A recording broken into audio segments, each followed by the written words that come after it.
കീടനാശിനി പരിശോധന ലാബാണ്. ശരിക്കും കീടനാശിനി പരിശോധന, കീടനാശിനി അവശിഷ്ട വിഷാംശ പരിശോധന ലാബ് എന്നാണ് ഞങ്ങൾ ഇതിനെ പറയുക. Pesticide residue analysis lab. കീടനാശിനി പരിശോധന ലാബും കീടനാശിനി അവശിഷ്ട വിഷാംശ പരിശോധന ലാബും തമ്മിൽ വ്യത്യാസമുണ്ട്. ഇപ്പൊ നിങ്ങളൊരു വാങ്ങിക്കുന്ന കീടനാശിനി ഡ്യൂപ്ലിക്കേറ്റ് ആണോ നല്ലതാണോ എന്ന് ചെക്ക് ചെയ്യുന്നതാണ് കീടനാശിനി പരിശോധന ലാബ്. അത് ഞങ്ങൾ ചെയ്യുന്നില്ല, യൂണിവേഴ്സിറ്റി എവിടെയും ചെയ്യുന്നില്ല, അത് കൃഷി വകുപ്പാണ് ചെയ്യുന്നത്. അതാണ് കീടനാശിനി പരിശോധന ലാബ്. കീടനാശിനികളുടെ ക്വാളിറ്റി ചെക്ക് ചെയ്യുന്ന, അതായത് കർഷകർക്ക് കൊടുക്കുന്ന, കടകളിൽ വിൽക്കുന്ന കീടനാശിനികൾ ക്വാളിറ്റി ഉള്ളതാണോ അല്ലയോ എന്ന് ചെക്ക് ചെയ്യുന്നതാണ് കീടനാശിനി പരിശോധന ലാബ്. തിരുവനന്തപുരത്താണ് നമുക്ക് അങ്ങനെ ഒരു ലാബ് ഉള്ളത്, സർക്കാരിൻ്റെ കീഴിൽ. ഇത് നിങ്ങൾ കഴിക്കുന്ന ഭക്ഷ്യവസ്തുക്കളിൽ കീടനാശിനികൾ ഉണ്ടോ ഇല്ലയോ, കീടനാശിനികളുടെ അംശമുണ്ടോ ഇല്ലയോ എന്ന് പരിശോധിക്കുന്ന ലാബാണിത്. നിങ്ങളെല്ലാം പത്രത്തിലോ അല്ലെങ്കിൽ മാധ്യമങ്ങളിലോ കണ്ടിട്ടുണ്ടാവും. എന്താണ് കണ്ടിട്ടുള്ളത്? കഴിക്കുന്ന ഭക്ഷ്യവസ്തുക്കളിൽ മുഴുവൻ എല്ലാ വസ്തുവും വിഷമാണ് എന്നാണ് സാധാരണ പത്രക്കാരും ചാനലുകാരും എഴുതി തള്ളാറുള്ളത്. അതായത് നിങ്ങൾ കഴിക്കുന്നത് മുഴുവൻ വിഷമാണ് എന്ന് പൊതുവെ പല പ്രസംഗവേദികളിലും നിങ്ങൾ കേട്ടിട്ടും ഉണ്ടാവും. അത് ശരിയാണോ അല്ലയോ എന്ന് പരിശോധിക്കുന്ന ലാബാണിത്. ഞങ്ങളിവിടെ കടകളിൽ നിന്ന്, നിങ്ങളൊക്കെ വീടുകളിലേക്ക് പച്ചക്കറി മേടിക്കുന്ന പോലെ തന്നെ കടകളിൽ ചെല്ലും. കടകളിൽ നിന്ന് പച്ചക്കറി മേടിച്ചു, പച്ചക്കറിയും പഴവർഗ്ഗങ്ങളും മേടിക്കും. ഇവിടെ വിഷാംശമുണ്ടോ എന്ന് പരിശോധിക്കും. അതുപോലെ കർഷകർ അവരുടെ സാമ്പിളുകൾ, അവരുടെ കീടനാശിനി ഉണ്ടോ ഇല്ലയോ എന്നറിയാൻ തരാറുണ്ട്. കൃഷി വകുപ്പിൻ്റെ ചില സാമ്പിളുകളും നമ്മുടെ ഇവിടെ പരിശോധിക്കാറുണ്ട്. ഇവിടെ സാമ്പിൾ ഇവിടെ വരും. നമ്മൾ ഇപ്പോൾ പഴമാണെങ്കിലോ പച്ചക്കറിയാണെങ്കിലും ഇപ്പോൾ അതിൻ്റെ ആ പ്രോസസ്സിൻ്റെ ഒരു ചെറിയ ഇത് ഇവിടെ ഇടത്ത് വശത്ത് ഞാൻ ചൂണ്ടിക്കാണിച്ചിരിക്കുന്ന പോസ്റ്ററിൽ ഞങ്ങൾ എഴുതിയിട്ടുണ്ട് എന്താണ് ഞങ്ങൾ ചെയ്യുന്നതെന്നുള്ള. അപ്പോൾ അത് പഴയ പച്ചക്കറി വരും, മിക്സിയിലിട്ടൊന്ന് കറക്കി സാമ്പിൾ ഒന്ന് ക്രഷ് ചെയ്തെടുക്കും. ഈ ക്രഷ് ചെയ്ത സാമ്പിളിനെ പല സ്റ്റെപ്പുകളിൽ പല രാസവസ്തുക്കളും ഒക്കെ ഇട്ട് അതിലെ കീടനാശിനിയുടെ അംശത്തെ നമ്മൾ പുറത്തെടുത്ത് അതിനെ നമ്മൾ മെഷീനുകളിൽ കൊടുത്ത് ചെക്ക് ചെയ്യുകയാണ് ചെയ്യുന്നത്. ഇതിൽ നമ്മൾ ചെക്ക് ചെയ്യുന്ന കീടനാശിനിയുടെ അളവ് എന്ന് പറയുന്നത് സാധാരണ ഏറ്റവും ചെറിയ അളവ്, നമ്മുടെ ലാബ് പരിശോധിക്കുന്ന ഏറ്റവും ചെറിയ അളവ് എന്ന് പറയുന്നത് 0.01 ppm ആണ്. ppm എന്ന് പറഞ്ഞാൽ എന്താണെന്നറിയോ? Parts per million. ഒരു മില്യൺ എന്ന് പറഞ്ഞാൽ എന്താ പറയുക? 10 ലക്ഷം. കൊള്ളാം, 10 ലക്ഷം. 10 ലക്ഷത്തിൻ്റെ 0.01 ആ ലെവലിലാണ് നമ്മളിവിടെ പരിശോധിക്കുന്നത്. അതായത് നിങ്ങൾ ഒരു കിലോഗ്രാം പച്ചക്കറി എടുത്തു കഴിഞ്ഞാൽ അതിൻ്റെ അകത്ത് 0.01 മില്ലിഗ്രാം കീടനാശിനി ഉണ്ടോ ഇല്ലയോ എന്നാണ് നമ്മളിവിടെ പരിശോധിക്കുന്നത്. അത്രയും ചെറിയ അളവിൽ പരിശോധിക്കുന്ന സാധനമാണ് ഇത്. നമ്മളിവിടെ ഈ ലാബിൽ പ്രധാനമായിട്ടും പഴങ്ങളും പച്ചക്കറികളുമാണ് പരിശോധിക്കുന്നത്. ചിലപ്പോൾ നമ്മൾ വെള്ളവും മണ്ണും ഒക്കെ ചെയ്യാറുണ്ട്, പക്ഷെ പ്രധാനമായിട്ടും നമ്മുടെ ലാബ് ചെയ്യുന്നത് പഴവും പച്ചക്കറിയുമാണ്. നമുക്ക് കാർഷിക സർവകലാശാലയ്ക്ക് ഇതുപോലത്തെ 4 ലാബുകളുണ്ട്. ഏറ്റവും പഴയതും ഏറ്റവും സൊഫിസ്റ്റിക്കേറ്റഡും ആയിട്ടുള്ള ലാബ് തിരുവനന്തപുരത്ത് വെള്ളായണിയിലുള്ള ലാബാണ്. ഇവിടത്തേക്കാൾ ഒത്തിരി അധികം, അവിടെ ഏതാണ്ട് 100 ചില്ലാൻ കീടനാശിനികൾ പരിശോധിക്കാനുള്ള സൗകര്യമുണ്ട്. ഇവിടെ നമുക്ക് 21 കീടനാശിനികളാണ്. ഒരു ഇൻസ്ട്രുമെൻ്റ് നമുക്ക് ഇവിടെ കുറവുണ്ട്. അപ്പോൾ അതില്ലാത്തത് കൊണ്ട് തന്നെ നമുക്ക് കുറച്ചധികം കീടനാശിനികൾ നമുക്കിവിടെ പരിശോധിക്കാൻ പറ്റാറില്ല. കോട്ടയത്തിനടുത്ത് കുമരകത്ത്, നിങ്ങൾ കേട്ടിട്ടുണ്ടാകും കുമരകത്ത് ഒരു ലാബുണ്ട്. കാസർഗോഡ് ഞങ്ങൾക്ക് ഒരു കാർഷിക കോളേജ് ഉണ്ട്, അവിടെയും ഒരു ലാബുണ്ട്. കുമരകത്തെയും ഇവിടത്തെയും കാസർഗോട്ടെയും ലാബ് ഒരേപോലത്തെ ലാബുകളാണ്. വെള്ളായണിയിലെ ലാബാണ് ഏറ്റവും സൊഫിസ്റ്റിക്കേറ്റഡ്, ഏറ്റവും പുത്തൻ എന്ന് പറഞ്ഞാൽ അത് പഴയ ലാബാണ്, പക്ഷെ അതിൽ പുതിയ ഫെസിലിറ്റീസ് എല്ലാം ഇവിടത്തേക്കാൾ കൂടുതലുണ്ട്. നമ്മൾ ഇവിടെ പരിശോധിക്കുമ്പോൾ പൊതുവെ ഞാൻ ആദ്യം തുടങ്ങിയപ്പോൾ പറഞ്ഞു, നമ്മളെല്ലാം കേൾക്കുന്നത് കഴിക്കുന്ന ഭക്ഷ്യവസ്തുക്കളിലെല്ലാം തന്നെ കീടനാശിനികൾ. ആദ്യം തന്നെ മനസ്സിലാക്കേണ്ടത്, ഒരു ഭക്ഷ്യവസ്തുവിൽ ഒരു കീടനാശിനി കണ്ടു എന്നുള്ളത് നിയമപരമായി തെറ്റല്ല. കീടനാശിനികളും കുമിൾനാശിനികളും കളനാശിനികളും നിയമപ്രകാരം കേരളത്തിൽ അല്ലെങ്കിൽ രാജ്യത്ത് കൃഷിയിൽ ഉപയോഗിക്കാൻ അനുവദിക്കപ്പെട്ടിട്ടുള്ളതാണ്. എവിടെയും കീടനാശിനികളോ കുമിൾനാശിനികളോ കളനാശിനികളോ കൃഷിയിൽ ഉപയോഗിക്കരുത് എന്ന് പറഞ്ഞിട്ടില്ല. അങ്ങനെയാണെങ്കിൽ ഈ സാധനങ്ങൾ കടകളൊന്നും സർക്കാർ തന്നെ ലൈസൻസ് ഇല്ലാത്ത ഒരാൾക്കും വിൽക്കാൻ പറ്റില്ല. ഒരാൾക്കൊരു പെട്ടിക്കട തുടങ്ങുന്ന പോലെ അല്ലെങ്കിൽ സ്റ്റേഷനറി കട തുടങ്ങുന്ന പോലെയോ കീടനാശിനി കട തുടങ്ങാൻ പറ്റില്ല. ഒത്തിരി അധികം കടമ്പകളുണ്ട്. അവർക്ക് ക്വാളിഫിക്കേഷൻ വരെയുണ്ട്. ആ ക്വാളിഫിക്കേഷൻ അടക്കം ഉള്ള ആൾക്കാർക്ക് മാത്രമേ, അതായത് സർക്കാർ അനുമതിയോടുകൂടി വെക്കുന്ന സാധനങ്ങളാണ്. വിളകളിൽ കീടനാശിനി തളിക്കാം. തളിച്ചു കഴിഞ്ഞ് നമ്മൾ ഭക്ഷ്യവസ്തു കഴിക്കുന്ന ഘട്ടത്തിലേക്ക് എത്തുമ്പോൾ അതിൽ കീടനാശിനിയുടെ അംശം സർക്കാർ നിശ്ചയിച്ചിരിക്കുന്ന അളവിലും താഴെയായിരിക്കണം. അതാണ് സർക്കാർ പറയുന്നത്. അതായത് ഇത്ര അളവിൽ താഴെ എത്തിയാൽ മാത്രമേ നിങ്ങളാ ഉൽപ്പന്നം വിൽക്കാവുള്ളൂ എന്നുള്ളതാണ്. അപ്പൊ നമ്മൾ ഇവിടെ പ്രധാനമായിട്ട് നോക്കുമ്പോൾ നമ്മൾ കാണുന്നത്, ഇപ്പൊ ശരാശരി എടുത്ത് നോക്കിക്കഴിഞ്ഞാൽ 100 സാമ്പിൾ ചെക്ക് ചെയ്താൽ അതിൽ 70 സാമ്പിളുകളിലും കീടനാശിനിയുടെ അംശം കാണാറില്ല. അപ്പൊ ആദ്യം നിങ്ങൾ മനസ്സിൽ വെച്ചുകൊണ്ടിരുന്നത് എന്തായിരുന്നു? കഴിക്കുന്നതെല്ലാം തന്നെ വിഷം. ഞങ്ങളുടെ പരിശോധന തെളിയുന്നതോ 70% സാമ്പിളുകളിലും ഒരു കീടനാശിനിയുടെ അംശവും കാണാറില്ല. അതിൽ തന്നെ ഏത്തപ്പഴം, പൈനാപ്പിള്, മത്തൻ, കുമ്പളം, ചേന, ചേമ്പ് പോലെയുള്ള വിളകളിൽ ഒന്നും തന്നെ, വെള്ളരി പോലെയുള്ള വിള, സലാഡ് വെള്ളരി അല്ല, നമ്മുടെ കണി വെള്ളരി ഒക്കെ തന്നെ ഈ ഇതിലൊക്കെ നമ്മൾ നോക്കുകയാണെങ്കിൽ, പഴവും പൈനാപ്പിളും ഒക്കെ നോക്കുകയാണെങ്കിൽ ഒട്ടും തന്നെ നമ്മൾ കീടനാശിനി കിട്ടാറില്ല. ചേനയും ചേമ്പിലും ഒന്നും കിട്ടാറില്ല. ബാക്കിയുള്ളതിലൊക്കെ വളരെ പരിമിതമായിട്ടുള്ള അളവിൽ മാത്രമേ നമ്മൾ കീടനാശിനി കാണാറുള്ളൂ. ഈ 30% തന്നെ 15% മാത്രമേ, അതായത് അതിന്റെ പകുതിയിൽ മാത്രമേ സർക്കാർ പറഞ്ഞിട്ടുള്ള പരിധിയുടെ മുകളിൽ കീടനാശിനി ഉള്ളൂ. സർക്കാർ കീടനാശിനി ആവുന്നതിന് ഒരു പരിധി വെച്ചിട്ടുണ്ട്, ഇത്ര വരെ ആകാമെന്ന്. അതിന് മുകളിലേക്ക് വെറും 15% സാമ്പിളുകളിൽ മാത്രമേ. ഇതിൽ പക്ഷെ ഞാൻ നേരത്തെ പറഞ്ഞ പോലെ പൈനാപ്പിളിലും പഴത്തിലും ഒക്കെയാണ് വിഷാംശം ഒട്ടുമില്ലാത്ത ഇതെന്ന് പറഞ്ഞെങ്കിൽ പോലും ഏറ്റവും കൂടുതൽ വിഷാംശം കിട്ടുന്ന ചില വിളകൾ കൂടിയുണ്ട്. മുളക് 70% അല്ലെങ്കിൽ 80% സാമ്പിളുകളിലും നമ്മൾ കീടനാശിനിയുടെ അംശം കാണാറുണ്ട്. പുതിന, മല്ലിയില, കറിവേപ്പില, ഇതിലൊക്കെ തന്നെ മറ്റ് പല വിളകളെ അപേക്ഷിച്ച് നോക്കുമ്പോഴും നമ്മൾ ഇപ്പൊ 100 സാമ്പിൾ പരിശോധിക്കുകയാണെങ്കിൽ ചിലപ്പോൾ ഒരു 60, 70, 80 സാമ്പിളുകളിൽ വരെ നമ്മൾ ഇടാം.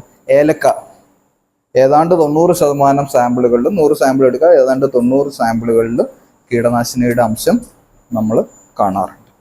ഇപ്പൊ വിളകൾ അനുസരിച്ച് വ്യത്യാസം വരും. നമ്മൾ കിട്ടുന്ന കീടനാശിനി മൊത്തത്തിൽ നോക്കുമ്പോഴാണെങ്കിൽ 70% കീടനാശിനി ഇല്ലാതെ. പക്ഷെ ഓരോ വിളയും എടുത്ത് നോക്കിക്കഴിഞ്ഞാൽ ചിലതിൽ ഒട്ടും കിട്ടില്ല, ചിലതിൽ വളരെ കൂടുതൽ സാമ്പിളുകളിൽ കിട്ടുകയും ചെയ്യും. നിങ്ങൾക്കിപ്പോൾ ഈ പരിശോധനാ ഫലങ്ങൾ സർക്കാരിൻ്റെ വെബ്സൈറ്റിൽ റെഗുലറായിട്ട് അപ്ഡേറ്റ് ചെയ്യുന്നുണ്ട്. കേരള സർക്കാരിൻ്റെ വെബ്സൈറ്റിൽ വെള്ളായണി ലാബിൻ്റെ പരിശോധനാ ഫലങ്ങളാണ് അതിൽ കൊടുക്കുന്നത്. നിങ്ങൾക്ക് നോക്കിയാൽ തന്നെ, ഏതാൾക്കും നോക്കിയാൽ അതിൻ്റെ ബേസിസിലാണ് നിങ്ങൾ ഈ പത്രങ്ങളിലൊക്കെ പലപ്പോഴും കാണാറുള്ളത്. ഇതിൽ കീടനാശിനി, മറ്റേതിൽ കീടനാശിനി എന്നൊക്കെ പറഞ്ഞ് കാണുന്നത് അതിൻ്റെ അടിസ്ഥാനത്തിലാണ്. എന്താണ്, ഒരു പത്രത്തിൻ്റെ റിപ്പോർട്ട് ഇങ്ങനെയായിരുന്നു: പുതിനയിൽ 70% കീടനാശിനി എന്നായിരുന്നു. ഒറ്റ തവണ വായിച്ചു കഴിഞ്ഞാൽ പുതിനയിൽ 70% ഭക്ഷിക്കാനുള്ള സാധനമല്ല, കീടനാശിനി എന്നാണ് ആ ഹെഡിങ് വായിച്ചാൽ മനസ്സിലാവുക. പക്ഷെ ഇവര് റിപ്പോർട്ടിൽ എന്താണ് പറഞ്ഞിരിക്കുന്നത്? 100 സാമ്പിൾ പുതിന പരിശോധിച്ചപ്പോൾ അതിൽ 70 എണ്ണത്തിൽ കീടനാശിനി ഉണ്ടായിരുന്നു എന്നാണ്. ഞങ്ങളിവിടെ പരിശോധിച്ചതിൽ ഏറ്റവും കൂടിയ അളവിൽ ഞങ്ങളുടെ കീടനാശിനി കിട്ടിയിട്ടുള്ളത് ഏതാണ്ട് 1 കിലോഗ്രാമിൽ 6 മില്ലിഗ്രാമാണ്. 6 തൊട്ട് 7 മില്ലിഗ്രാമാണ് ഏറ്റവും സാധാരണ കൂടുതലായിട്ട് കിട്ടുന്നത്. നമുക്കിവിടെ മിക്കവാറും ഒക്കെ കിട്ടുന്നത് 0.05, 0.1 എന്നൊക്കെ പറയുന്ന അളവിൽ മില്ലിഗ്രാമിലാണ് 1 കിലോ ഭക്ഷ്യവസ്തുവിൽ നമ്മൾ കീടനാശിനിയുടെ അളവ് കാണാറുള്ളത്. 1 മുകളിലേക്ക് വളരെ സാധാരണമല്ല, വളരെ ചുരുക്ക സാമ്പിളുകളിൽ മാത്രമേ 1 മില്ലിഗ്രാം കീടനാശിനി 1 കിലോ ഭക്ഷ്യവസ്തുവിൽ നമ്മൾ കാണാറുള്ളൂ. ഗ്രേപ്സിൽ മറ്റ് പഴവർഗ്ഗങ്ങളെ അപേക്ഷിച്ച് കീടനാശിനിയുടെ അംശം, ആപ്പിളിലെ വാക്സ് എന്ന് പറയുന്നത് എഡിബിൾ വാക്സ് ആണ്. വാക്സിങ് എന്ന് പറയുന്നത് പ്രോസസ്സിങ്ങിലെ ഒരു അക്സെപ്റ്റഡ് പ്രാക്ടീസ് ആണ്. എഡിബിൾ വാക്സ് കോട്ടിംഗ് ഉണ്ട്. നമുക്ക് തന്നെ ടെക്നോളജി ഉണ്ട്, ബി വാക്സ്, എഡിബിൾ വാക്സ് കോട്ടിങ്ങിനായിട്ട് യൂസ് ചെയ്യാൻ ടെക്നോളജീസ്. ഇപ്പോൾ അതിന് നമ്മൾ ടോക്സിക്കോളജി എന്ന് പറയുന്ന ഒരു ശാഖയാണ്, വിഷശാസ്ത്രമാണ് ശരിക്കും പറഞ്ഞാൽ ഇത് പറയുന്നത്. വിഷശാസ്ത്രത്തിലെ ഏറ്റവും അടിസ്ഥാന തത്വം എന്ന് പറയുന്നത് everything is a poison, it's the dose that makes a remedy from a poison എന്നാണ്. അതായത് നിങ്ങൾ കഴിക്കുന്ന എല്ലാ സാധനങ്ങളും വിഷമാണ്. ഒരു സാധനം വിഷമാണോ ഔഷധമാണോ എന്ന് തീരുമാനിക്കുന്നത് നിങ്ങൾ കഴിക്കുന്ന അളവാണ് എന്നുള്ളതാണ്. അതിന് വളരെ എളുപ്പത്തിൽ വേറൊരു പഴഞ്ചൊല്ല് പറയാം, അധികമായാൽ കീടനാശിനികളുടെ കാര്യത്തിലും അത്രയും തന്നെയുള്ളൂ. ഇപ്പോൾ നിങ്ങൾ വീടുകളിൽ വൈകുന്നേരങ്ങളിൽ പല വീടുകളിലും കൊതുക് മറ്റേ ഗുഡ് നൈറ്റും ഇതുമൊക്കെ ഓൾ ഔട്ടും ഒക്കെ കത്തിച്ചു വെക്കുന്നുണ്ട്. അത് നിങ്ങൾ വീടുകളിൽ കത്തിക്കുന്ന അതേ വർഗത്തിൽപ്പെട്ട കീടനാശിനി തന്നെ പച്ചക്കറികളിൽ ഉപയോഗിക്കുന്നുണ്ട്. നിങ്ങൾ ദിവസവും 12 മണിക്കൂർ ശ്വസിച്ചുകൊണ്ടിരിക്കുന്ന സാധനം തന്നെയാണ്. അതിനെ തന്നെ വേൾഡ് ഹെൽത്ത് ഓർഗനൈസേഷൻ പോലെയുള്ള സംഘടനകൾ അതേ കീടനാശിനികൾ നിങ്ങളുടെ കൊതുക് വലകളിൽ ചേർത്ത് കറണ്ട് ഇല്ലാത്ത ആഫ്രിക്കൻ രാജ്യങ്ങളിൽ ജനങ്ങൾക്ക് സപ്ലൈ ചെയ്യുന്നുണ്ട് WHO. അതിന് കാരണം എന്താ? ആ കീടനാശിനികൾക്ക് മനുഷ്യനോട് വിഷാംശമില്ല, അതേസമയം കീടങ്ങളിൽ വിഷാംശമുണ്ട് എന്നുള്ളത് കൊണ്ടാണ്. ഒരു കാലത്ത് വിഷം കൂടിയ കീടനാശിനികളായിരുന്നു ഉപയോഗിച്ചിട്ട് മനുഷ്യനും വിഷം കൂടി. അതിൻ്റെ ചരിത്രമൊക്കെ വളരെ രസകരമാണ്, സമയമുണ്ടെങ്കിൽ പിന്നെ എപ്പോഴെങ്കിലും പറയാം. ഇപ്പൊ പക്ഷെ ഉപയോഗിക്കുന്ന കീടനാശിനികളുടെ ഭൂരിഭാഗവും മനുഷ്യന് വിഷാംശം വളരെ കുറഞ്ഞവയാണ്. ഞാൻ പറയുന്നത് ഫ്രണ്ട്ലി എന്ന് പറയുന്നതിനേക്കാൾ സേഫ്റ്റി ലെവൽ കമ്പാരിറ്റീവ്ലി കൂടുതലാണ്. അത് ഒരു കാലത്ത് ഇപ്പൊ ചരിത്രം പറയുകയാണെന്നുണ്ടെങ്കിൽ ഇപ്പൊ ഈ പറഞ്ഞ ഫിരുഡാനോ അല്ലെങ്കിൽ എക്കാലക്സോ എന്നൊക്കെ പറയുന്ന വിഷാംശം കൂടിയ, എക്കാലക്സ് അത്ര വിഷാംശം കൂടിയതല്ല, മോണോക്രോട്ടോഫോസ് എന്നൊക്കെ പറയുന്ന ഈ വിഷാംശം കൂടിയ കീടനാശിനികളെല്ലാം കണ്ടുപിടിക്കപ്പെട്ടത് 2ാം ലോകമഹായുദ്ധ കാലത്താണ്. 2ാം ലോകമഹായുദ്ധ കാലത്ത് ഹിറ്റ്ലർ ചെയ്തിരുന്ന ഗ്യാസ് ചേംബർ എന്നൊക്കെ പറയുന്ന ഒരു പ്രക്രിയയൊക്കെ കേട്ടിട്ടുണ്ടോ? എന്താണ്? കുറ്റവാളികളെയൊന്നുമല്ല, ജൂതന്മാരെ മുഴുവൻ ഒരു മുറിയിലേക്ക് അടച്ച് അതിലെ വിഷവാതകം വിട്ട് അവരെ കൊന്നൊടുക്കുന്ന ഒരു രീതിയായിരുന്നു.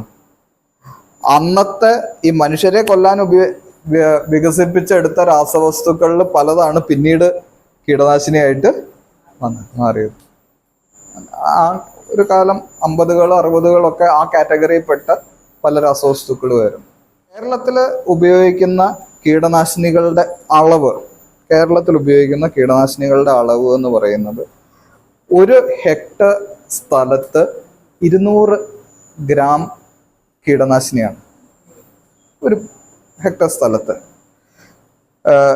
അതേസമയം ഇന്ത്യയിൽ ഉപയോഗിക്കുന്നത് 500 ഗ്രാം, ഏതാണ്ട് റഫ്ലി 500-നും 600-നും ഇടയ്ക്ക് വരും. ചൈനയിൽ ഉപയോഗിക്കുന്ന എത്രയാണെന്നറിയോ? 13 കിലോഗ്രാമാണ്. 13 കിലോഗ്രാം. ഈ പറയുന്നതിൽ എന്ത് ശാസ്ത്രാടിസ്ഥാനമാണ്? അമേരിക്കയിൽ 3 4 പല പല കാരണങ്ങളുണ്ട്. ഇപ്പൊ നിങ്ങൾ തന്നെ എൻഡോസൾഫാൻ വിഷയങ്ങൾ പലതവണ കേട്ടിട്ടുണ്ടാവും. അത് മുഴുവൻ എൻഡോസൾഫാൻ തളിച്ചത് കൊണ്ടാണ്. എൻഡോസൾഫാൻ തളിച്ച രീതി തെറ്റായിരുന്നു എന്നുള്ളത് കാർഷിക സർവകലാശാല 99-2000 തന്നെ പറഞ്ഞാണ്. തളിച്ച രീതി തെറ്റായിരുന്നു എന്നാണ് പറഞ്ഞത്. അല്ലാണ്ട് എൻഡോസൾഫാൻ ആണ് അവിടുത്തെ പ്രശ്നങ്ങൾക്കെന്ന് കാർഷിക സർവകലാശാല എവിടെയും പറഞ്ഞിട്ടില്ല, ഇനി പറയുകയില്ല. കാർഷിക സർവകലാശാലയിലെ 2 ശാസ്ത്രജ്ഞര് ഇന്ത്യയിലെ ഏറ്റവും മികച്ച ശാസ്ത്ര ജേണലായിട്ടുള്ള current science, Indian institute of സയൻസിൽ 2 ലേഖനങ്ങൾ എഴുതിയിട്ടുണ്ട്.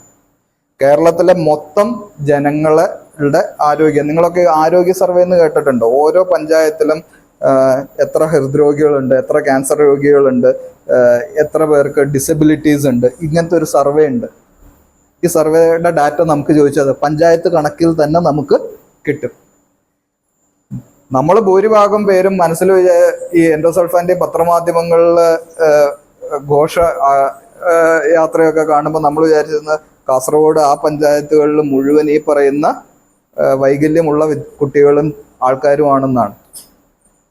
ഈ പഞ്ചായത്തുകളും തളിക്കാത്ത പഞ്ചായത്തുകളിൽ വേറെ ജില്ലകളിലെ പഞ്ചായത്തും കാസർഗോഡ് ജില്ലയിലെ തന്നെ തളിച്ചതും തളിക്കാത്തതുമായിട്ടുള്ള പഞ്ചായത്തുകളിൽ ഈ ആരോഗ്യപരമായ പ്രശ്നങ്ങളെക്കുറിച്ചുള്ള പഠനങ്ങളാണ് കാർഷിക സർവകലാശാല ഈ 2 ശാസ്ത്രജ്ഞരും നടത്തിയത്. അതിലൊരാൾ ഈ പ്ലാന്റേഷൻ കോർപ്പറേഷനോട് തൊട്ട് ചേർന്ന് വീട്ടിൽ ജനിച്ചു വളർന്ന ആളാണ്. അവരുടെ പഠനത്തിൽ തെളിഞ്ഞ എന്താണെന്നറിയോ, ഒരു രോഗം ഒഴിച്ച് അവർ 10-12 രോഗമാണ് ഈ ഹെൽത്ത് സർവേയുടെ ഭാഗമായിട്ട് അവർ ടാബുലേറ്റ് ചെയ്തു വരുന്നത്. അതിൽ ഒരു രോഗം ഒഴിച്ച് ബാക്കിയെല്ലാം സംസ്ഥാന ശരാശരിയേക്കാൾ താഴെയാണ്. അപ്പോഴെങ്ങനെയാണ് ആ പഞ്ചായത്തിൽ ഇത്രയും തളിച്ചിട്ട് അവർക്ക് കൂടുതലാണെന്ന് പറയുന്നത്? ഡോക്ടർമാർക്ക് ഡോക്ടർമാരുടെ രീതിയിൽ സമർത്ഥിക്കാം, ഞങ്ങളുടെ രീതിയിലും സമർത്ഥിക്കും. ഇനി ഡോക്ടർമാരോട് ഞാൻ തിരിച്ചു ചോദിക്കും, ഇത് പറയുമ്പോൾ ഡോക്ടർമാര് പ്രിസ്ക്രൈബ് ചെയ്യുന്ന ചില മരുന്നുകളുണ്ട്. ഇപ്പോൾ വാർഫറിൻ എന്ന് പറയുന്ന ഒരു എലിവിഷമാണ്. ഈ വാർഫറിൻ ഹൃദ്രോഗികളുടെ ബ്ലഡ് കട്ട് ചെയ്യാവാതിരിക്കാൻ മരുന്നായിട്ട് ഡോക്ടർമാർ പ്രിസ്ക്രൈബ് ചെയ്യുന്നില്ല എന്നൊന്ന് ചോദിച്ചു നോക്കി. അവിടെയാണ് ഞാൻ ആദ്യം പറഞ്ഞത് അത് തെറ്റൊന്നുമില്ല. കാരണം ആ അളവാണ് അത് ചെയ്യുന്നത്. പാരസെറ്റമോള് ഒരു ദിവസം ഒരു മനുഷ്യന്, ഒരു 50 കിലോ ഉള്ള ഒരു മനുഷ്യന് എത്ര പാരസെറ്റമോൾ ടാബ്ലറ്റ് കഴിക്കാം? 500 mg ആണെങ്കിൽ 6 hours പറ്റ 650 mg 650 mgയുടെ എത്ര എണ്ണം കഴിക്കാം? 3 എണ്ണം.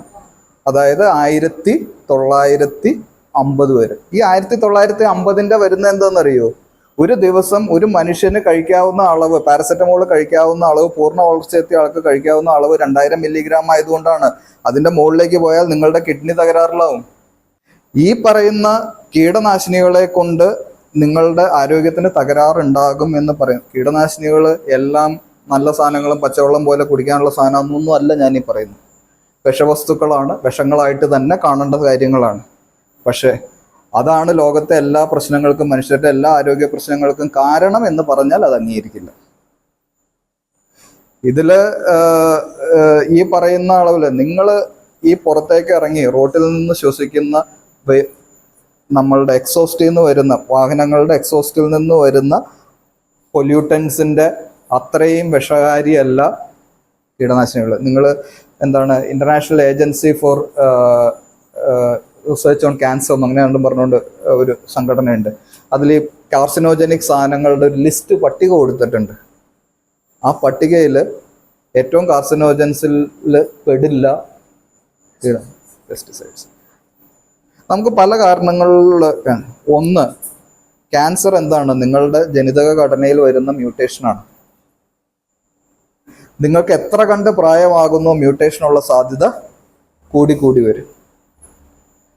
50കളിലും 60കളിലും 55 ആയിരുന്ന ലൈഫ് എക്സ്പെക്ടൻസി ഇപ്പോൾ 75 ഓരോ വർഷം നിങ്ങൾ ജീവിക്കും തോറും നിങ്ങൾക്ക് ക്യാൻസർ വരാനുള്ള സാധ്യത കൂടി വരും. ഇതിനെല്ലാത്തിനെയും നമ്മൾ എവിടെ കൊണ്ടുപോയി കൂട്ടിക്കെട്ടും? നിങ്ങൾ എന്തായാലും ഇതേക്കുറിച്ച് പഠിക്കുകയാണല്ലോ. നിങ്ങൾ എലവഞ്ചേരിയിൽ എടുത്തു, നിങ്ങൾ കൊല്ലങ്കോട് ബ്ലോക്കിനെയും തൊട്ടിപ്പുറത്തെ ചിറ്റൂർ ബ്ലോക്കിനെയും ഈ കിടക്കുന്ന ഈ സർവേ ഹെൽത്തിന്റെ ഡാറ്റ എടുത്ത് നോക്കൂ. വളരെ എളുപ്പമല്ലേ? കുട്ടികൾ ശാസ്ത്രം അങ്ങനെയല്ലേ പഠിച്ചു വളരേണ്ടത്? വളരെ സിമ്പിൾ അല്ലേ അത്? ഞാൻ 2016 ഇവിടെ ട്രാൻസ്ഫർ ആയിട്ട് ജോലി ചെയ്യുന്നത്. 2016 തൊട്ട് മുതലമടയിലെ എല്ലാ കൊല്ലവും അവിടെ പോവുകയും കർഷകരുമായിട്ട് വളരെ അടുത്ത ബന്ധമുള്ള ഒരാളുമാണ്. മീറ്റിങ്ങുകളിൽ ഒരു വിഭാഗം ആൾക്കാർ ഇത് കീടനാശിനി വലിയ പ്രശ്നമാണെന്ന് പറയുമ്പോൾ എനിക്ക് ഒരു അധ്യാപകൻ പറഞ്ഞൊരു വാചകമുണ്ട്. അവിടെ ഒരു കുട്ടിയുടെ ഈ കുട്ടി ആ സമയത്ത് ആ കുട്ടിയുടെ ഫോട്ടോ ഒക്കെ വന്നിരുന്നു പത്രങ്ങളിൽ. ആ കുട്ടിക്ക് ജനിതക വൈകല്യം വന്നത് ഇവിടെ കീടനാശിനി പ്രയോഗമായിരുന്നു എന്നുള്ളത്. ആ കുട്ടിയുടെ കുടുംബത്തിന്റെ ചരിത്രം അവിടെ എനിക്ക് ഒരു പഴയ റിട്ടയർ ചെയ്ത അധ്യാപകൻ വിളിച്ചു പറഞ്ഞ് ഞാൻ കേട്ടതാണ്. അത് എലവഞ്ചേരി മേഖലയിലും മുതലോട മേഖലയിലും കീടനാശിനി പ്രയോഗം അമിതമാണെന്നുള്ളതിൽ ഒരു തർക്കവുമില്ല. അവിടെ തളിക്കുന്ന കീടനാശിനികളുടെ പകുതി കൊണ്ട് അവിടുത്തെ കീടങ്ങളുടെ പ്രശ്നങ്ങളെ നമുക്ക് പരിഹരിക്കാൻ സാധിക്കും. അത് അമിതമാണെന്നുള്ളതിൽ യാതൊരു തർക്കവുമില്ല. അത് കുറച്ച് കൊണ്ടുവരേണ്ടത് തന്നെയാണ്. അവിടെ കാണുന്ന എല്ലാ പ്രശ്നത്തിനും കാരണം അവിടുത്തെ കീടനാശിനി പ്രയോഗമാണെന്ന് പറഞ്ഞാൽ ഞങ്ങൾ അംഗീകരിക്കില്ല. നിങ്ങൾ എലവഞ്ചേരിയോ ഈ കൊല്ലങ്കോട് ബ്ലോക്കിലെ മറ്റ് പഞ്ചായത്തുകളായിട്ട്, കാരണം കൊല്ലങ്കോട് മേഖലയിലെ പല പഞ്ചായത്തുകളിലും ഈ മാവ് കൃഷി ഉള്ളതും കീടനാശിനി കൂടുതൽ, പച്ചക്കറികളും ഒക്കെ ഉള്ളതാണ്, കീടനാശിനി പ്രയോഗം കൂടുതലുള്ളതാണ്. അപ്പോൾ അവിടുത്തെ പഞ്ചായത്തുകളിലെ ഡാറ്റ എടുക്കുക. മറ്റ് ബ്ലോക്കുകളിൽ താരതമ്യേന കീടനാശിനി പ്രയോഗം കുറവുള്ള സ്ഥലങ്ങളിൽ ഇതിങ്ങടെ എടുക്കുക. എന്നിട്ട് നിങ്ങളൊരു താരതമ്യം പഠനം നടത്തൂ. ഞങ്ങൾക്ക് അതിന് സ്റ്റാറ്റിസ്റ്റിക്കൽ ടൂൾസ് ഒക്കെ ഉണ്ട്. ഇസഡ് ടെസ്റ്റ്, ടി ടെസ്റ്റ് എന്ന് പറഞ്ഞുകൊണ്ട് ഒരു ടൂളൊക്കെ ഉണ്ട്. അപ്പം നമ്മൾ വെറും എണ്ണം കൂടുതലോ, ഈ സ്റ്റാറ്റിസ്റ്റിക്സിൽ ഒരു ഇതുള്ള എന്താന്ന് പറഞ്ഞാൽ ഒന്നും ഒന്നല്ല എന്ന് സ്റ്റാറ്റിസ്റ്റിക്സ് ചിലപ്പോൾ പറഞ്ഞു കളയും. 1ഉം 2ഉം 1ആണ് എന്നും ചിലപ്പോൾ സ്റ്റാറ്റിസ്റ്റിക്സ് പറഞ്ഞു കളയും. നിങ്ങൾ സ്റ്റാറ്റിസ്റ്റിക്സ് പഠിച്ചുള്ളവർക്ക് അറിയാം. അപ്പം നമ്മൾ അത്തരം ടൂളുകൾ ഉപയോഗിച്ചാണ് നമ്മളിത് അനലൈസ് ചെയ്ത് നോക്കുക. നിങ്ങൾക്ക് ഉച്ച കഴിഞ്ഞ് മുതലമുടയിൽ നിന്നുള്ളൊരു കൃഷ്ണാസേട്ടൻ വരും. മുതലമുടയിലൊരു കർഷകനാണ്. കാലങ്ങളായിട്ട് 10-20 ഏക്കർ നെൽകൃഷിയും ഒക്കെ ഉള്ള ഒരു കർഷകനാണ് കൃഷ്ണാസേട്ടൻ എന്ന് പറയും. കാലങ്ങളായിട്ട് ഞാൻ വളരെ എളുപ്പത്തിൽ ചോദിക്കാം, ഏറ്റവും കൂടുതൽ രോഗങ്ങൾ കാണിക്കേണ്ടത് ആർക്കാണ്? ജനിച്ച കാലം തൊട്ടേ ഇതുമായിട്ട് ബന്ധപ്പെട്ട് കിടക്കുന്ന ആൾക്കാർ ഒക്കെ അറിയാം. അവിടെ മോണോക്രോട്ട് ബാൻ ചെയ്ത സാധനങ്ങൾ ഒക്കെ ഉപയോഗിക്കുന്നുണ്ട്. അതറിയാഞ്ഞിട്ടൊന്നുമല്ല, അതറിയാണ്ടല്ല ഞാനീ പറയുന്നത്. ഒരു 8 കൊല്ലമായിട്ട്. കാരണം മുതലമുടയില് ചില കർഷകരുടെ വീട്ടിലെ കല്യാണങ്ങൾക്ക് വരെ പോകുന്ന ആളാണ് ഞാൻ. ഈ കൃഷ്ണാസേട്ടന്റെ മോളുടെ കല്യാണമായിരുന്നു ഡിസംബർ 26-ാം തീയതി. അതിന് വരെ അത്രയ്ക്ക് അടുപ്പം മുതലമുടയായിട്ട് ഉള്ള ഒരു വ്യക്തിയാണ് ഞാൻ. അപ്പൊ അവിടെ എൻഡോസൾഫാൻ ഉപയോഗിക്കുന്നു എന്ന് പറഞ്ഞു കഴിഞ്ഞാൽ ഞാൻ അംഗീകരിക്കില്ല. കാരണം അവിടുത്തെ ഇതില് ഞാൻ 16 തൊട്ട് അവിടെ ഇൻവോൾവ് ആണ്. ഇതൊക്കെ കേട്ട് അവിടെ നിരോധിച്ച കീടനാശിനി, ഇപ്പൊ ഞാൻ നിരോധിച്ച കീടനാശിനി ഏതൊക്കെ ഉപയോഗിക്കണമെന്ന് വെച്ചാൽ അതും ഞാൻ പറയാം. മോണോക്രോട്ടോഫോസ് എൻഡോസൾഫാൻ മാനുഫാക്ചർ ചെയ്യുന്നില്ല, പ്രചരണമുണ്ട്. ഇപ്പൊ എൻ്റെ നാട്ടിലെ സൊസൈറ്റിയിലാണ് അവിടുത്തെ പ്രധാന കീടനാശിനി ഡിപ്പോ. അതിന്റെ മുമ്പിൽ വെക്കുന്ന ബോർഡ്, കീടനാശിനികളുടെ വിലവരപ്പട്ടി എഴുതിയേക്കുന്ന ബോർഡ്, ഞാൻ എന്ന് തൊട്ട് എൻ്റെ ഓർമ്മ വെച്ച കാലം തൊട്ട് കാണുന്ന ബോർഡാണോ ആ ബോർഡ് തന്നെയാണ്. ആ ബോർഡ് മാറ്റിയിട്ടില്ല. അതിൽ തന്നെയാണ് വില ഇപ്പോഴും ചോക്ക് കൊണ്ട് എഴുതി വയ്ക്കുന്നത്. ബോർഡ് നോക്കരുത്, വീട്ടിലടിക്കുന്ന കീടനാശിനികളുടെ കുപ്പി നോക്കും.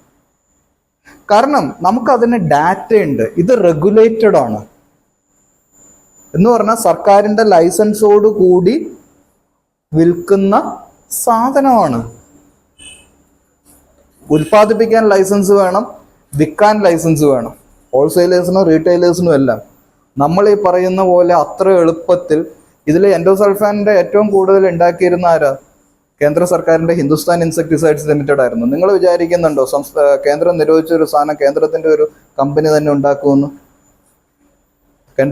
കാസർഗോഡ് തളിച്ചിരുന്ന എൻഡോസൾഫാൻ അവർ സോഴ്സ് ചെയ്തിരുന്നത് ഏലൂരിലുള്ള ഹിന്ദുസ്ഥാൻ ഇൻസെക്ടിസൈഡ് ലിമിറ്റഡിൽ നിന്നായിരുന്നു. വളരെ ചെറിയ ചില ചോദ്യങ്ങൾ തിരിച്ചും നമ്മൾ ചോദിക്കും. ഈ പറയുന്ന പ്രശ്നങ്ങളുണ്ട് എങ്കിൽ അത് തളിക്കുന്ന ആൾക്കാർക്കല്ല അത് ഏറ്റവും കൂടുതൽ കാണേണ്ടത്. എന്തുകൊണ്ട് പ്ലാന്റേഷൻ കോർപ്പറേഷനിലെ ജീവനക്കാരും പറയുന്നില്ല ഞങ്ങൾക്ക് ഇതുകൊണ്ട് ആരോഗ്യ പ്രശ്നം ഉണ്ടായിരുന്നു? ഈ ഞങ്ങളുടെ പഠനം നടത്തി എന്നെ പഠിപ്പിച്ച അധ്യാപകനാണ് ശ്രീകുമാർ സാർ. പോത്താങ്കണ്ടം ഈ പ്ലാന്റേഷൻ കോർപ്പറേഷന്റെ ബൗണ്ടറിയാണ്. സാറൊക്കെ പോത്താങ്കണ്ടം റിപ്പബ്ലിക് എന്നാണ് അതിനെ വിളിച്ചുകൊണ്ടിരുന്നത്. കാരണം 2001 ഞങ്ങൾ സാറിന്റെ സ്ഥലത്ത് പോകുമ്പോൾ അന്ന് അവിടെ കറണ്ടില്ല. അതാണ് ആ 2001, പഴയ കഥയൊന്നും അല്ല പറയുന്നത്, വെറും 24 വർഷം മുമ്പ്. ബസ്സൊന്നും ഇല്ലാത്ത വരുന്ന ഒരു പ്രദേശം. അപ്പോൾ ഹെലികോപ്റ്ററിൽ ഈ കീടനാശിനി തളിക്കുമ്പോൾ ഹെലികോപ്റ്ററിന് അതിർത്തി അറിയാനായിട്ട്, പ്ലാന്റേഷന്റെ അതിർത്തി അറിയാനായിട്ട് വലിയ വടിയിൽ കൊടി കൊണ്ടുവന്ന് കെട്ടി പണിക്കാർ പോകും. അതായത് ഹെലികോപ്റ്ററിൽ വരുന്ന ആൾക്ക് ഇതാണ് ബൗണ്ടറി എന്ന് അറിയാനായിട്ട്. അപ്പൊ അന്ന് അവിടുത്തെ പ്രധാന വരുമാന സ്രോതസ് എന്ന് പറയുന്ന കശുമാവാണ് കർഷകർക്ക് എല്ലാവർക്കും. ഇവരെന്ത് ചെയ്യും?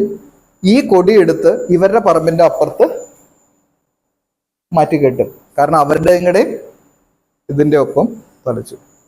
ഇനി വേറൊരു കഥ ഇങ്ങോട്ട്, അതും സാറ് തന്നെ, അത് അല്ലാതെ നാട്ടുകാരുടെ ഇടയിൽ കൃത്യമായിട്ട് ഒരു സർക്കാർ സ്ഥാപനമായിരുന്നു അത്. 2 തവണയാണ് എൻഡോസൾഫാൻ അവർ തളിച്ചിരുന്നത് ഓരോ കൊല്ലത്തിലും. ആദ്യത്തെ തവണ എൻഡോസൾഫാൻ പോകും, 2ാമത്തെ തവണ പച്ചവെള്ളമായിരുന്നു സ്പ്രേ ചെയ്തിരുന്നതെന്നാണ് അവിടെ വർക്ക് ചെയ്തിരുന്ന. എന്തുകൊണ്ടാണെന്ന് വിദ്യാർത്ഥികൾക്ക് മനസ്സിലായില്ലെങ്കിലും അത് സാറ് പേഴ്സണലി എന്നോട് പറഞ്ഞാണ്. കാരണം ജനിച്ചു വളർന്ന ആളാണ്, നമ്മളെക്കാൾ ഫസ്റ്റ് ഹാൻഡ് ഇൻഫർമേഷൻ ഉള്ള ഒരു മനുഷ്യന്. ഏത്? ഇന്ത്യ മൊത്തം, ഓൾ ഓവർ ഇന്ത്യ. അത് നിരോധിച്ചിട്ട് 20 കൊല്ലത്തോളമായി. ഇല്ല. പാരൻസ് ഉപയോഗിക്കുന്ന കീടനാശിനികളുടെ ബോട്ടിൽ നോക്ക്. ആ ബോട്ടിലിന്റെ മുകളിൽ കണ്ടൻസ് എന്ന് പറഞ്ഞ, കോമ്പോസിഷൻ എന്ന് പറഞ്ഞ ഒരു ഹെഡിങ്ങിൽ ചെറിയ അക്ഷരത്തിൽ സംസ്ഥാന സർക്കാർ, കേരള സംസ്ഥാന സർക്കാർ ഒരു ഓർഡർ, ഇടയ്ക്ക് 2-3 ഓർഡർ കേരളത്തിൽ ചില കീടനാശിനികൾ വിൽക്കാൻ നിരോധിച്ച് ഉത്തരവിട്ടു. ഈ ഉത്തരവിട്ട് കഴിഞ്ഞപ്പോൾ പക്ഷെ ഇതില് നിയമപ്രകാരം, അതായത് കേന്ദ്ര കീടനാശിനി central insecticide act, insecticide rules പ്രകാരമാണ് ഇതെല്ലാം. സെൻട്രൽ ഇൻസെക്ടിസൈഡ് റൂള് പ്രകാരം സംസ്ഥാനത്തിന് 90 ദിവസത്തേക്ക് ഒരു കീടനാശിനി നിരോധിക്കാൻ അധികാരമുള്ളൂ. ആ 90 ദിവസം കഴിഞ്ഞപ്പോൾ കമ്പനികൾ ഹൈക്കോടതിയിൽ പോയി ഈ നിരോധന ഉത്തരവ് തെറ്റാണെന്നുള്ള വിധി മേടിച്ചിട്ടുണ്ട്. ആ വിധിയുടെ ബേസിസിലാണ് അപ്പൊ സംസ്ഥാന സർക്കാർ നിരോധിച്ച ആ ഉത്തരവ് ഇപ്പോൾ വാലിഡ് അല്ല. നിങ്ങൾക്ക് ഒറ്റയടിക്ക് നിങ്ങൾക്ക് ഡാറ്റ വേണമെന്നുണ്ടെങ്കിൽ PPQS എന്ന് പറയുന്ന ഒരു വെബ്സൈറ്റ് ഉണ്ട്. PPQS. എനിക്ക് എങ്ങാനും ഇത് വാട്സാപ്പിൽ ഒരു മെസ്സേജ് അയക്കുകയാണെങ്കിൽ ഞാൻ അതിൻ്റെ എല്ലാത്തിൻ്റെയും PDF ഫയൽ തരാം. അല്ല എന്നുണ്ടെങ്കിൽ കാർഷിക സർവകലാശാല ശുപാർശ ചെയ്യുന്നു. അത് കേന്ദ്ര സർക്കാരിൻ്റെ ശുപാർശയപ്പെട്ടതാണ്. ശരിക്കും പറഞ്ഞാൽ കേന്ദ്ര സർക്കാർ ശുപാർശ ചെയ്ത രാജ്യത്ത് എവിടെയും ഉപയോഗിക്കാൻ പെർമിഷൻ ഉള്ളതാണ്. അങ്ങനെ സംസ്ഥാന സർക്കാരിൽ കാർഷിക സർവകലാശാല പരീക്ഷിച്ച് തെളിഞ്ഞതെല്ലാം തന്നെ കാർഷിക സർവകലാശാലയുടെ പാക്കേജ് ഓഫ് പ്രാക്ടീസ് എന്ന് പറഞ്ഞൊരു ബുക്ക് ഉണ്ട്, 500 രൂപയ്ക്ക് വിൽക്കുന്ന. 2024 എഡിഷൻ അതിൻ്റെ അകത്ത് അവൈലബിൾ ആണ്. അതിൻ്റെ അകത്ത് ഓരോ ക്രോപ്പ് എടുത്ത് നോക്കിക്കഴിഞ്ഞാൽ ആ ഓരോ ക്രോപ്പിൽ ഇന്ന കീടനാശിനികളാണ് കാർഷിക സർവകലാശാല ശുപാർശ ചെയ്യുന്നതെന്ന്. ബ്രാൻഡ് നെയിം അവസാനത്തെ ഒരു അപ്പൻഡിക്സ് കുറെ ബ്രാൻഡ് നെയിം കൊടുത്തിട്ടുണ്ട്. പക്ഷെ എല്ലാ ബ്രാൻഡ് നെയിമും അതിൽ കാണണം എന്നില്ല. കാരണം എന്താന്ന് പറഞ്ഞാൽ ഒരു സാധനത്തിന് തന്നെ 30-40 ബ്രാൻഡ് നെയിം കാണും, ഇൻസെക്ടിസൈഡ് കാണും. എന്നിട്ട് അതിൽ ഗൂഗിളിൽ കൊടുക്കുമ്പോൾ ഇത് കൊടുത്തേച്ച് major use of pesticides gov. Major use of pesticides എന്നും കൂടെ ഒരു സെർച്ച് കൊടുത്താൽ മതി. മേജർ യൂസ് ഓഫ് പെസ്റ്റിസൈഡ്സ് അത് നോക്കിക്കഴിഞ്ഞാൽ നിങ്ങൾക്ക് താഴത്തേക്ക് ഞാൻ നിങ്ങൾക്കൊരു കാര്യം കൂടെ, മാഷ എനിക്കൊന്ന് ഒരു മെസ്സേജ് ഇട്ട് കഴിഞ്ഞാൽ എൻഡോസൾഫാൻ്റെ വെറുതെ കാർഷിക സർവകലാശാല പറഞ്ഞതല്ല, ഇന്ത്യയിലെ ഏറ്റവും മികച്ച ഇന്ത്യൻ ഇൻസ്റ്റിറ്റ്യൂട്ട് ഓഫ് സയൻസ് പ്രസിദ്ധീകരിക്കുന്ന ജേർണലിൽ പ്രസിദ്ധീകരിച്ചാണ്. എന്നിട്ട് ഈ ഡാറ്റയും കൊണ്ട് ഈ സാറ് അന്ന് മാതൃഭൂമി ആക്ഷേപിപ്പായിരുന്നു ഇതിന് വളരെ കൂടുതലായിട്ട്. മാതൃഭൂമിയിൽ ഒരു ലേഖനം കൊടുത്തിട്ട് മാതൃഭൂമി പബ്ലിഷ് ചെയ്തു പോലുമില്ല. ഞാൻ ഈ പറഞ്ഞതിൽ ശരിയുണ്ടാവാം, ഞാൻ ഈ പറഞ്ഞതിൽ തെറ്റുണ്ടാവാം. എൻ്റെ ബോധ്യങ്ങളാണ് ഞാൻ പറയുന്നത്. രാജ്യം എനിക്ക് തന്ന സ്വാതന്ത്ര്യമാണ്, എൻ്റെ ബോധ്യങ്ങൾ എനിക്ക് പറയാമെന്നുള്ളൂ. എൻ്റെ ബോധ്യങ്ങളാണ് ഞാൻ പറഞ്ഞത്. അല്ലാണ്ട് ചുമ്മാ ആകാശത്ത് നിന്ന് എനിക്ക് എൻ്റെ തോന്നലുകളല്ല ഞാൻ പറഞ്ഞത്, എൻ്റെ ബോധ്യങ്ങളാണ് ഞാൻ പറഞ്ഞത്. അപ്പോൾ അതിൽ നിങ്ങളിപ്പോൾ നിങ്ങളുടെ ഹെൽത്ത് PHCയിൽ നിങ്ങളുടെ ഡാറ്റാ സെറ്റ് ഉണ്ട്, പഞ്ചായത്തിലെ ഹെൽത്ത് സർവേയുടെ ഡാറ്റാ സെറ്റ് ഉണ്ട്, കമ്പയർ ചെയ്ത് നോക്കൂ. അത് ശരിയാണെങ്കിൽ നിങ്ങളുടെ പാഠപുസ്തകം ശരിയാണ്. വിദ്യാർത്ഥികളെ നമ്മൾ ശാസ്ത്രാവബോധമാണ് പഠിപ്പിക്കേണ്ടത്. ശാസ്ത്രം എന്താണെന്നാണ് പഠിപ്പിക്കേണ്ടത്. ഒരു ശാസ്ത്ര മേഖലയിൽ വർക്ക് ചെയ്യുന്നവർ എങ്ങനെ ചിന്തിക്കുന്നു എന്നുള്ളതാണ് കുട്ടികൾ അറിയേണ്ടത്. കേട്ടുകേൾവിയല്ല ശാസ്ത്രം. ശാസ്ത്രം ഒരിക്കലും കേട്ടുകേൾവിയല്ല. അത് കുട്ടികൾ അറിഞ്ഞിരിക്കണം എന്നുള്ളത് കൊണ്ടാണ് നമ്മൾ ഇത്ര എടുത്ത് കുട്ടികളെ കിട്ടുമ്പോൾ അവസരമാണെങ്കിൽ നമ്മൾ ഉറപ്പായിട്ടും പറയും. ഇത്ര കോൺഫിഡൻസോട് കൂടി പറയുന്നത് എൻ്റെ ശാസ്ത്രശാഖ, ഞാൻ കീടശാസ്ത്രത്തിൽ തന്നെ ഞാൻ സ്പെഷ്യലൈസ് ചെയ്തിരിക്കുന്ന ശാസ്ത്രശാഖ ടോക്സിക്കോളജിയാണ്. ഇവിടെ ഈ ലാബിൽ ഞങ്ങൾ കൈകാര്യം ചെയ്യുന്നത് 97% തൊട്ട് 99% പ്യുവർ കീടനാശിനിയാണ്. ഈ ലാബുകളിൽ ഞങ്ങൾ കൈകാര്യം ചെയ്യുന്നത്. നിങ്ങൾക്ക് മാർക്കറ്റിൽ കിട്ടുന്നത് 20%, 30%, 40% പ്യൂരിറ്റി ഉള്ള സാധനങ്ങളാണ്. കാരണം അതിൻ്റെ ടോക്സിസിറ്റി കുറച്ചാണ് കർഷകർക്ക് ഉപയോഗിക്കാൻ പാകത്തിന്. ഇവിടെ ഉപയോഗിക്കുന്നത് MSc കാലഘട്ടം തൊട്ട് ഞാൻ കീടനാശിനി ഗവേഷണത്തിന് ഉപയോഗിക്കുന്നതാണ്. ഇനി എനിക്ക് എന്ത് അസുഖം വന്നാലും അത് കീടനാശിനിയാണെന്ന് ഞാൻ ഒരിക്കലും പറയും. അത് കുറയും. അതൊക്കെ മഞ്ഞപ്പൊടി ഇടാം, നിങ്ങൾക്ക് മഞ്ഞപ്പൊടി കോസ്റ്റ്ലിയാണ്, പുളിവെള്ളത്തിലിടാം, വിനാഗിരി, ഉപ്പ് ഇതിലൊക്കെ ഇടാം. ഒരു 50 തൊട്ട് 60% വരെ കീടനാശിനിയുടെ അംശമാണ്. ഇപ്പം ഞാൻ മല്ലിയില, പുതിനയില ഒക്കെ പറഞ്ഞു. ഞാൻ പറഞ്ഞത് കറിവേപ്പില ഒക്കെ, മുളകൊക്കെ കൂടുതലാണ് എന്ന് പറഞ്ഞു. മല്ലിയില, പുതിനയില, കറിവേപ്പില ഒരു ദിവസം നിങ്ങൾ എത്ര കഴിക്കും? ഞാൻ പറഞ്ഞത് 1 കിലോഗ്രാം മല്ലിയില എടുക്കുകയാണെങ്കിൽ, ഞാൻ ഏറ്റവും കൂടിയ അളവ് തന്നെ, ഞങ്ങൾക്ക് കിട്ടിയ ഏറ്റവും കൂടിയല്ല 7 മില്ലിഗ്രാമാണുള്ളത്. നിങ്ങളൊരു പുതിനയില ഒരു ദിവസം എത്ര കഴിക്കും? എന്നാലും കഴിക്കുന്ന ഒരു ദിവസം പറഞ്ഞോളൂ. എത്ര? ഒരു മനുഷ്യന്റെ അകത്തേക്ക് പോകുന്നത് 1-2 ഗ്രാം ആയിരിക്കും. എല്ലാവർക്കും കൂടി 5 ഗ്രാം. നിങ്ങളുടെ ശരീരത്തിലേക്ക് പോകുന്നത് 1 ഗ്രാമോ 2 ഗ്രാമോ ആയിരിക്കും. 1 കിലോയിലാണ് ഞാൻ ഈ പറഞ്ഞ 7 മില്ലിഗ്രാം. പിന്നെ രണ്ടാമതൊരു കാര്യം കൂടി, ഇത് കണക്കാക്കുന്നതെല്ലാം തന്നെ ഫ്രഷ് പ്രൊഡ്യൂസിന്റെ മുകളിലാണ്, കുക്ക്ഡ് പ്രൊഡ്യൂസിന്റെ മുകളിലല്ല. കുറയുന്നതിൽ വ്യത്യാസം വരാവുന്ന ഒന്ന് ഏലക്കയാണ്. ഏലക്ക ഉണക്കുമ്പോൾ കൂടുകയാണ് ചെയ്യുന്നത്. അതിന് കാരണം എന്താണെന്ന്, ഏലക്കയുടെ ഉണക്ക് ഹൈ ടെമ്പറേച്ചറിലല്ല ഉണക്കുന്നത്. ഒരു 45-50 ഡിഗ്രിയിലാണ് ഏലക്ക നമ്മൾ ഉണക്കുക. സ്ലോ ഹീറ്റിംഗ് ആണ്. അപ്പോൾ അതിൽ മോയ്സ്ചർ മാത്രം പോകും. വെയിറ്റ് കുറയുമ്പോൾ കോൺസെൻട്രേറ്റഡ് ആവും. തമിഴ്നാട്ടുകാർ ക്രെഡിറ്റ് കൊടുക്കും. അതായത് സീസൺ കഴിഞ്ഞിട്ട് കൊടുത്താൽ മതി. മാവിന്റെ തുടക്കത്തിൽ ഇപ്പൊ അവര് സാധാരണ രീതിയിൽ മുതലമുടയിൽ ഒരു ഒക്ടോബർ നവംബർ ആകുമ്പോൾ അവർ സ്പ്രേയിങ് തുടങ്ങും. അവരുടെ വരുമാനം വന്നു തുടങ്ങുന്നത് ഇപ്പോഴാണ്, ഫെബ്രുവരി മാർച്ച് മാസങ്ങളിലാണ്. അപ്പൊ ആ 3-4 മാസത്തേക്ക് ഇവർക്ക് ക്രെഡിറ്റ് ആണ്. അപ്പൊ ആ ഒരു ക്രെഡിറ്റ് ഫെസിലിറ്റി അത്ര കണ്ട് ഇവിടെ കൊടുക്കില്ല. പിന്നെ കർഷകർക്കൊരു വിശ്വാസമാണ് അവിടെ പോയി കഴിഞ്ഞാൽ വില കുറച്ച് കിട്ടും എന്നുള്ളത്. വില കുറയുന്നു എന്നുള്ളതിൽ അവർ മനസ്സിലാക്കാത്ത ഒരു കാരണം, അവിടുത്തെ ഏറ്റവും മോശപ്പെട്ട ബ്രാൻഡുകളും ഏറ്റവും മോശപ്പെട്ട ക്വാളിറ്റി സാധനങ്ങളുമാണ് അവിടെ കിട്ടുന്നത്. അതിലിപ്പോൾ മോണോക്രോട്ടോ അവിടെ ഉപയോഗിക്കുന്ന കാരണം മോണോക്രോട്ടോഫോസ് കേരളത്തിലെ കടകളിൽ വിൽക്കാറില്ല. കാരണം കേരളത്തിലെ കടകളിൽ കൃഷി ഓഫീസർമാർ അതിനെ നിരോധിച്ചിട്ടുണ്ട് സംസ്ഥാന സർക്കാർ. പക്ഷെ ആ നിരോധനം നിലവിലല്ലാത്തത് കൊണ്ട് തന്നെ ഇപ്പൊ കേരളത്തിലെ ഒരാൾ ലൈസൻസിന് കൊടുക്കുമ്പോൾ കൃഷി ഓഫീസർമാർ അത് വെട്ടി കൊടുക്കും. കടക്കാരുമായിട്ടുള്ള ഒരു ബന്ധത്തിന്റെ പുറത്ത് അത് വെട്ടി അതിന് ലൈസൻസ് വിൽക്കാൻ കൊടുക്കില്ല. ഇപ്പൊ ഒരു കൃഷി ഓഫീസർ കടയിൽ പോയി ചെന്ന് അത് വിൽക്കരുതെന്ന് പറഞ്ഞാൽ ഭൂരിഭാഗം കച്ചവടക്കാരും അത് വിൽക്കില്ല. തമിഴ്നാട്ടിലേക്ക് ആ പ്രശ്നമില്ല. നിങ്ങളും ബാക്കിയുള്ളവരും തമ്മിൽ യാതൊരു വ്യത്യാസവും ഉണ്ടാവില്ല. ചിന്തിക്കുന്ന വ്യക്തികളായി തീരാൻ ശ്രമിക്കുക. ചിന്തിക്കുന്നത് എങ്ങനെയാ, എല്ലാവരും പറയുന്ന കേൾക്കുന്നതിന് മറുപുറമുണ്ടോ എന്ന് ചിന്തിക്കുന്നതിലാണ് നിങ്ങളുടെ ചിന്താശേഷി വർദ്ധിക്കുക. നിങ്ങൾ കൂടുതൽ ജ്ഞാനം ആർജിക്കുക.